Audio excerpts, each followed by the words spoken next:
What up, dudes? And dudette for that one girl that's watching this. Had to go across the street because there's so much lawn mowing going around my house. Anyways, wanted to make a video about why I chose the Passport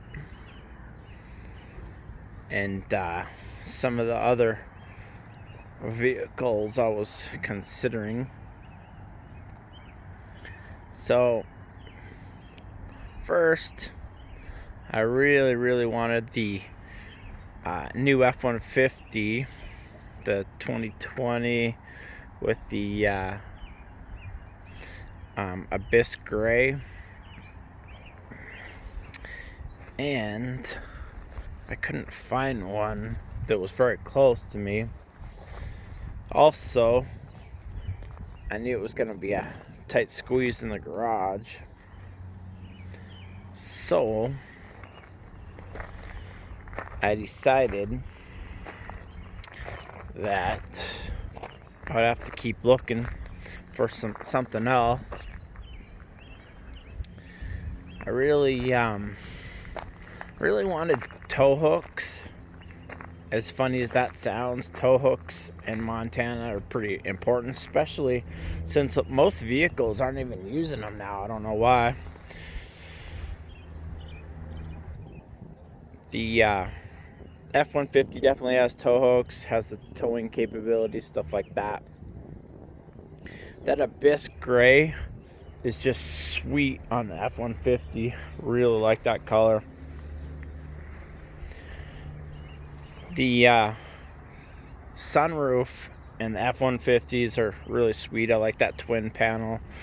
So the F-150 that I was interested in is probably had to have either the 501A or the 502A package, and both of them were you could probably find one for maybe a 501A for maybe 52, 53, something like that.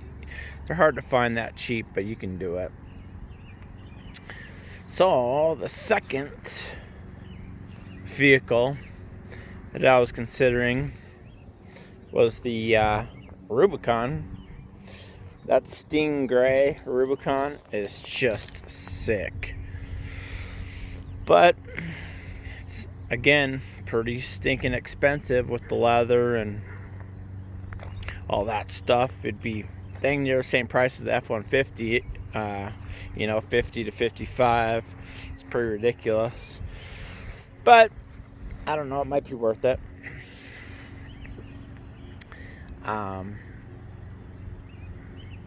I know it would fit in my garage pretty good.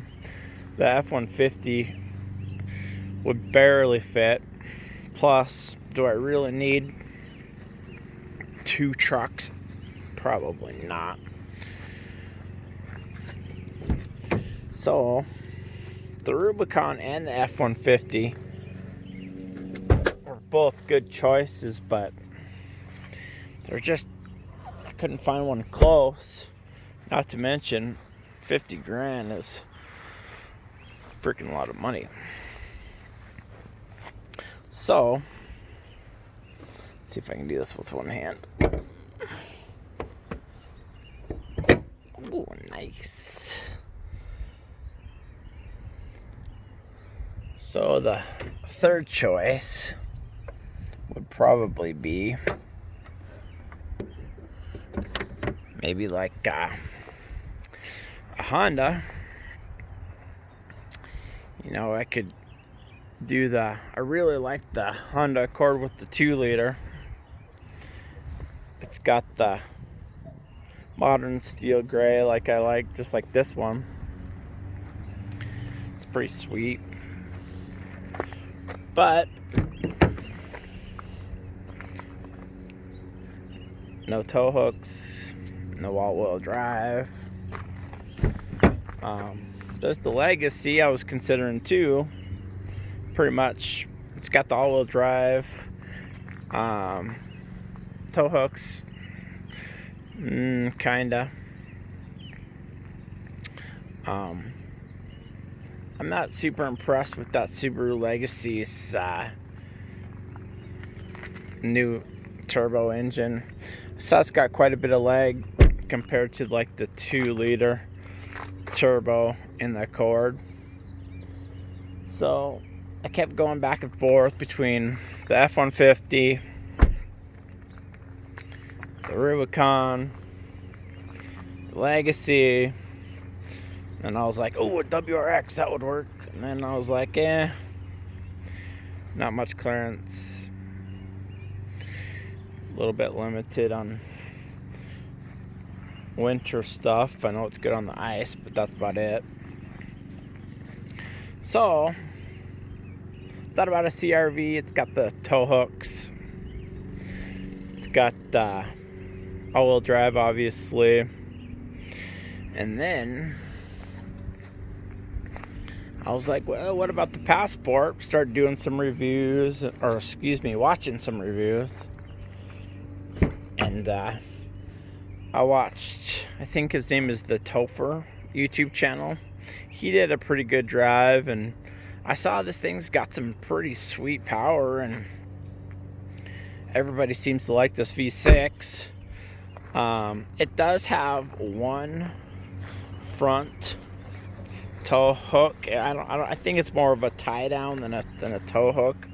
I don't know if I can really see that underneath. I think it's on this side right there. Let's see if I can. There it is, right there. You can barely see it. So there's that one, and I knew if I put the tow hitch on it, you'd have a rear tow hook with using the tow hitch, obviously. So I also knew this would fit in the garage. So I've tried to find one close and found this one about 2 hours away, which was definitely better than the 8 hours for everything else. And let's talk about price a little bit. I paid $40 for this. You're looking at $50 for the Rubicon, obviously, $55 like I said. And I thought $40 was a pretty decent price for the Elite. Anyways, those are kind of my decisions, kind of the steps that brought me to the Passport. So what do you guys think? Do you think I should have went with something else, the CRV, or maybe a Legacy?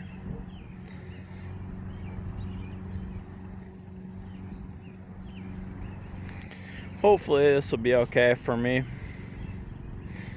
So I think it's a decent road tripper. Not the best, but probably a little better than the Rubicon, although that Rubicon is super nice.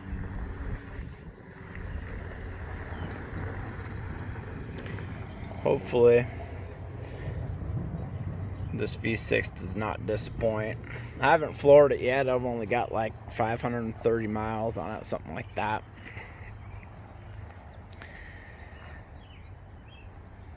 Pretty happy with it so far. Made a bunch of other videos about the lane keep assist and the adaptive cruise control, stuff like that. Still trying to get used to the brake feel on this. When it downshifts gears, it kind of sponges a little bit, if that makes sense.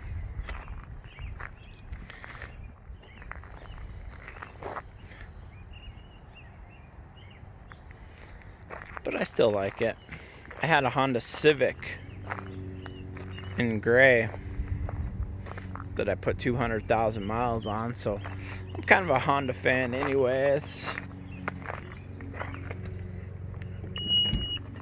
So I do have the 2019 Silverado still. And I'm trying to decide if I want maybe to expand the Chevy line or to expand the Honda line in the garage. That is, I could get the Honda Accord with the 2-liter turbo in the same color, or I could get the Chevy SS, probably get the 2SS Camaro in the same color as the truck as well. Comes in that satin steel metallic. So I don't know, what are you guys' thoughts? Would you rather see Camaro SS or the 2-liter turbo in this color? Anyways, just thought I'd kind of give you the thought process on how I ended up with this. See you guys later.